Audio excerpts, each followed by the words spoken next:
semakin besar fixed cost lo ya, semakin susah buat lo pengen bergerak. Dan fakta pahitnya, sistem itu paling suka sama yang namanya itu kelas menengah.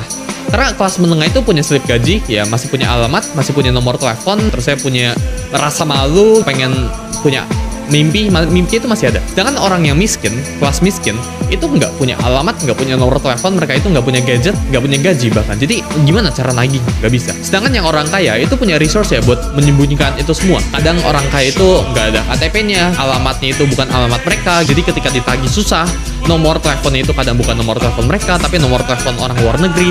Slip gaji mereka itu dimain-mainin. Misal kalau kalian tahu, beberapa perusahaan itu CEO-nya itu sengaja cuma dibayar $1.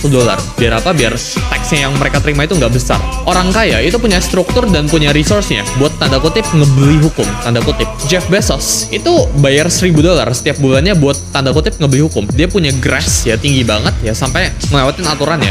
Tapi karena Bezos ini orang kaya, dia tinggal bayar aja fine-nya. Dia tinggal bayar aja ya pemerintah biar ya sesuai aturannya. Orang miskin itu nggak bisa di-abuse karena orang miskin itu nggak bisa diperas apa-apa. Sedangkan orang yang menengah ya itu bisa di-abuse. Orang yang menengah itu punya gaji yang pas-pasan, ya mereka itu nggak bisa afford buat punya resource yang gila. Mereka nggak punya struktur apa-apa, yang mereka punya itu pas-pasan. Otak mereka itu susah buat mikir jauh, karena ketika mereka mikir jauh, mereka harus mikirin buat besok kayak gimana, buat bulan depan kayak gimana. Otak mereka itu mikirinnya itu from month to month, ya dari paycheck to paycheck.